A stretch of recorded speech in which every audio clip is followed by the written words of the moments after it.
Come with me for a walk down memory lane to a happy, joyful memory of yours.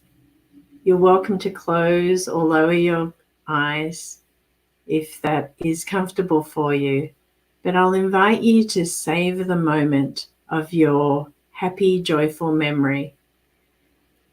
What are you aware of in terms of the thoughts, the feelings, any emotions that is coming up? Are you seeing what's happening in your memory? Is it something that you're visualizing, or maybe you're hearing parts of this memory? Are you hearing someone you were talking to? If you're at a dinner and it's a big happy memory, or maybe it's a small quiet memory, if you're alone or with other people. And if it's at a dinner, are you hearing people talking to you? Maybe you're hearing the cutlery and the plates moving. Maybe you're smelling and tasting the food that you're eating, the drinks that you're drinking.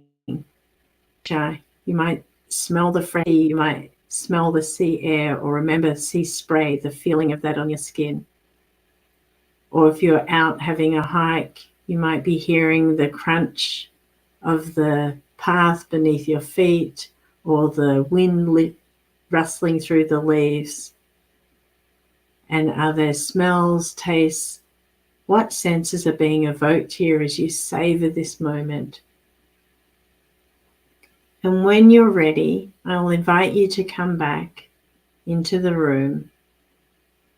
And we're going to use this memory as a reference for today as we move into day 8 of my Vision Board Kickstart, helping you prepare and optimize creating your own vision board. My acknowledgement today is that where I live, work and play is located on the unceded traditional territories of the Coast Salish peoples of the Kikite First Nations. And we're in day 8 of 9 of my Vision Board Kickstart journey, offering you a way to prime your imagination and some tips, tricks and hacks for creating your own vision board. In the next 5 to 10 minutes today, we're going to talk on the topic of Vision Board UX, or for those non-techie types, Vision Board Experience. UX stands for user experience, and I'm just abbreviating that here to UX as you do. My name is Rachel Newton. I'm an integrative career coach based in Vancouver, Canada. And since I did my pivot 15 years ago from corporate in the tech industry, I've been helping clients go from career misery into finding their career superpowers and meaningful work. So as I continue for today talking about Vision Board UX as our topic, I'll start with a quote from Eleanor Roosevelt. The purpose of life is to live it, to taste the experience to the utmost, to reach out eagerly and without fear for newer and richer experience. And the reason I chose that is to offer to you that the more embodied and the greater connection that you can have to this actual experience of creating and doing your vision board will help you feel more motivated to realize the goals that you're going to be creating from doing this vision board. And so as you look at that, you're going to remember that experience, and it'll help you for when there's going to be some challenging times as you move towards your best future. But I'm going to offer you 5 aspects to help with your vision board UX or your vision board experience. So those 5 are desired outcome, self-understanding, engagement, connection, and senses. Don't know what I'm really doing with my hands here, but anyway, so the first one, desired outcome.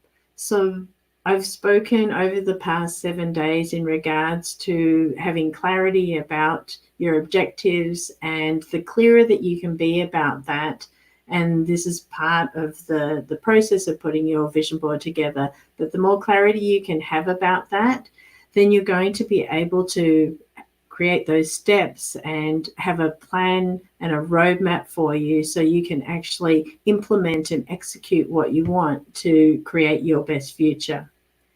The second one, self-understanding, is in regards to what I'm offering is that you include some different data points about yourself. I'll talk to clients about, okay, let's collect as much data about yourself as possible. So the more you know about yourself, the more you can then know how you're going to be in the world. And so part of that is going to actually, going off that memory that we had earlier, there was a lot of experience that you would have tapped into if you chose to come along into down memory lane with me. So what I'm offering here is to actually include images from your past and present achievements and things that have been good, had a good outcome for you. One of my teachers, Dr. Robert Biswas-Diener, who's a leader in positive psychology, has a great TED talk called Your Happiest Days Are Behind You. And he talks about the idea of positive reminiscence, where that's your ability to go back and remember those good times. And so I'm offering for you to put some positive reminiscence into your vision board. So you're telling your brain, hey, I already did that. I already achieved that, your big goal, that big achievement. I had that vision and I made it a reality. So it has that as a template to know that you can do it again. And then you'll be using that as a resource. And in addition to that, I spoke the other day about including your 5 core values. And you may also be naturally finding aspects and images that you incorporate your skills that you're really good at, or things that you want to grow and develop, as well as interests that you already have, or maybe you want to pursue some new interests. So all of these aspects of putting in the self-understanding is going to help you create greater motivation, and as you're setting your goals, of just being able to have different aspects towards keeping you motivated to achieve those goals.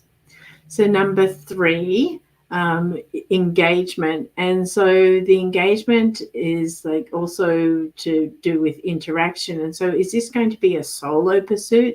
Do you want to do this in solitude? Are you more of a person who likes that introspection to do on your own? Or do you want to be sharing it with someone or a group of someone's?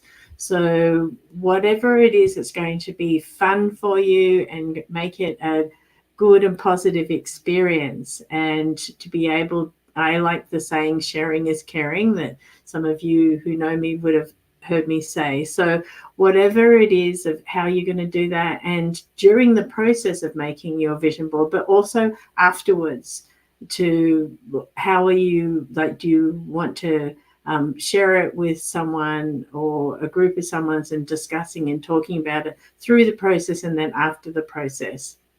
And I'll speak more to that tomorrow in regards to after the vision board and what next. And so the 4th one here is connection. And this is a connection at all different levels of emotional, physical, and spiritual, energetic.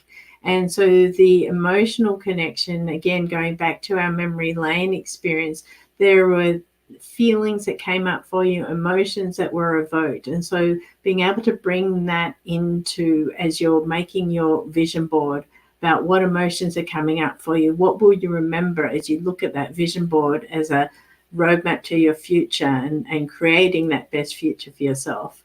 And then also the environment in terms of for the physical. So are you doing this indoors, outdoors?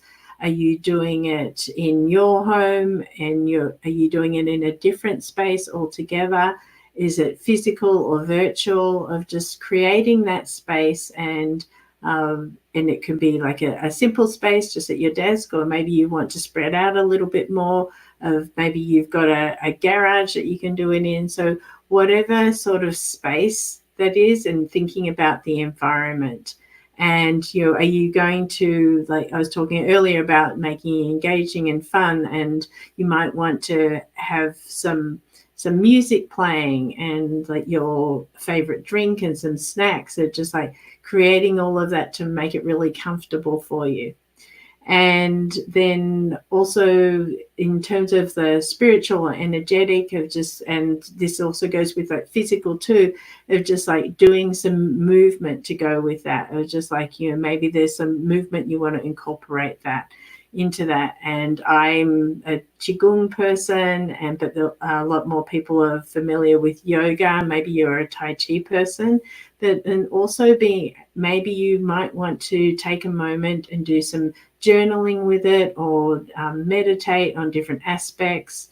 And again, doing that alone or with other people. So that's the connection that you're creating with your vision board as you're doing it, and making it dynamic. And then all of those memories and those experiences are going to come into the construction of and the creation of your vision board.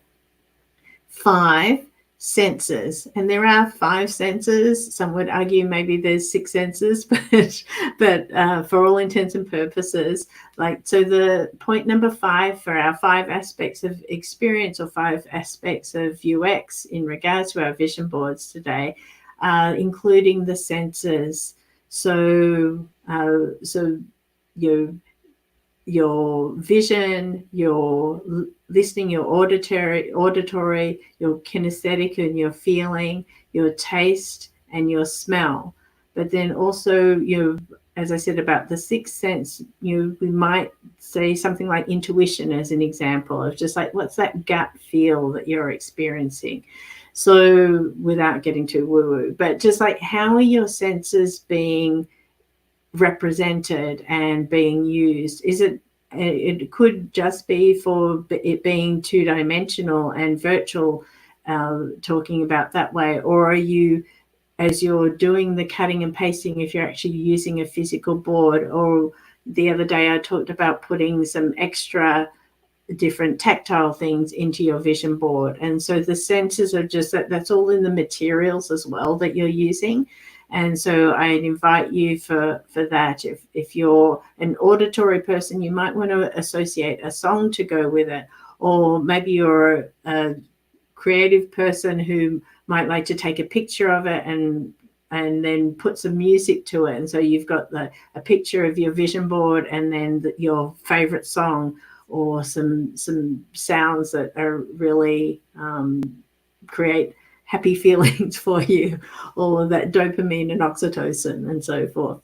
But so they're the 5 aspects of vision board UX, or vision board experience, that I'm offering to you: the desired outcome, self-understanding, engagement, connection, and senses.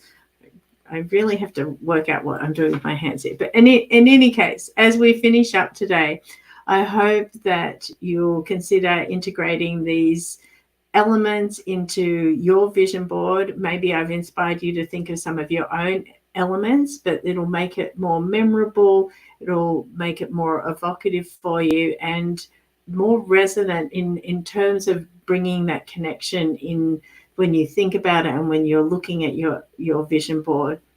And tomorrow, in day 9, we're going to be wrapping up, and I'll do a summary of tomorrow it'll be the last 8 days, so the full 9 days, and then offer you 2 or 3, I like 3s and 5s, I suppose, ways of taking it into an action board. So I'll invite you to join my waitlist for my next Create Your Vision workshop. And in the meantime, I'd love if you would follow me on social media, share this if it sounds valuable and you think it would be helpful to somebody else who could use it.